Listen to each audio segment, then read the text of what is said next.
waaw ñu ngi sant yàlla bi nga xamee ne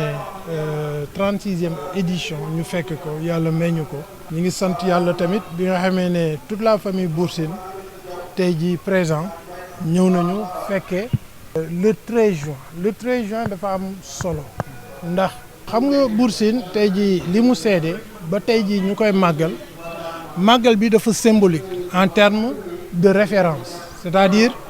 xale yi war nañu jël référentiel ci maam yi. Bour Sine aussi bi muy seedeel Sëñ Tuubaa musu ko gis musu ko xam dafa seede ci dëgg ne lii mooy dëgg lii laa mun a seede muy dëgg lu ma ci fekk ma jël responsabilité boobu waaw tey la mantoom tey la teraanga bi mu amoon tey la bakkanam tey la famille am donc yooyu defe naa ay référence la yoo xam ne ñun sénégalais yi ñun ak suñuy doom suñuy sët suñ ci jàppee dinañ am beneen façon wu Sénégal bu dul Sénégal lu nekk fii di jaajante di xastante di saagante et cetera parce que ñoom bàyyil nañ ñu fi héritage boo xam ne ñoom loolu la ñu gëmoon muy les valeurs. di ci sant yàlla nag ndax ni nga xam ne noonu lañ ko séntu woon ci organisation avec aussi l'assistance de l'administration teewe nañu encadré nañu aussi en termes de sécurité jox nañu courant jox nañu lépp donc loolu ñu ngi sant le gouvernement aussi ci taxawaay boobu ñu taxaw mais ci li ñu annoncé loo woon loo xam ne ça fait au moins 1 mois ñu ngi koy promettre ne dina am donc su fekkee ñëw nañu ba tey ji ñu mun koo réaliser là on les encourage on les félicite et puis ñu gën a wax dëgg yàlla dem ci voie boobu. Aujourd'hui yàlla dafa def ñoom ñoo yor tous les pouvoirs ñoo yor les armées ñoo yor la police ñoom ñoo yor li nga xam ne moom lañu pouvoir dafa am doole. am nañu doole boo xam ne tey jii suñu ne armée bi na jóg ñoom rek mun a engager Sénégal tey jii ci xeex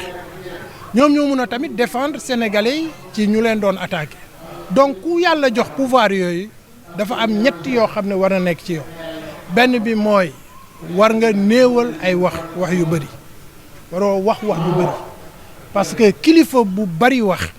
dinañ ko teg fuñ ko warul teg wax ko wala tontu ko luñ ko warul woon tontu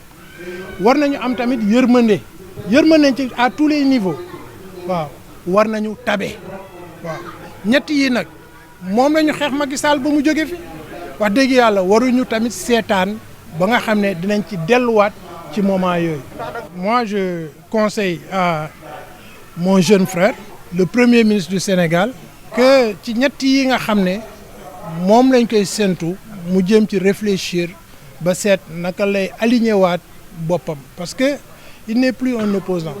amatul ku muy xeexal te képp kuy xeex ak moom moo leen ëpp doole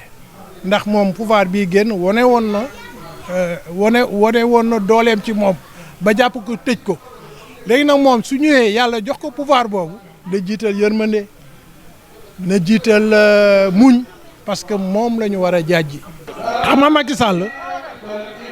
kenn gënuma koo xam Sénégal man ak moom ñoo yarandoo ñoo jàngandoo. Macky Sall nii mu bàyyee Sénégal moo wone ne li Abdoulaye Wade doon wax ci moom ne warkat la Abdoulaye Wade dem na ba ne ko jaam la loolu yëpp tey jii moom la ñu wone ba pare nag sàcc bu rëy ndax lan parce que ci nguuru Macky Sall la am les plus grands scandales financiers ci àdduna te ñu ngi dem noonu kenn jugégul kenn suñu xaalis dem na et cetera. non Macky Sall dañ ko war a jàpp su doon ci man suba dañuy arrêté Macky Sall jugé ko parce que tey jii tooxi doona naka ngay mun a waxee ne diw bandi la moom moo rey nit yi moom rebelle la am na ay forces obscures.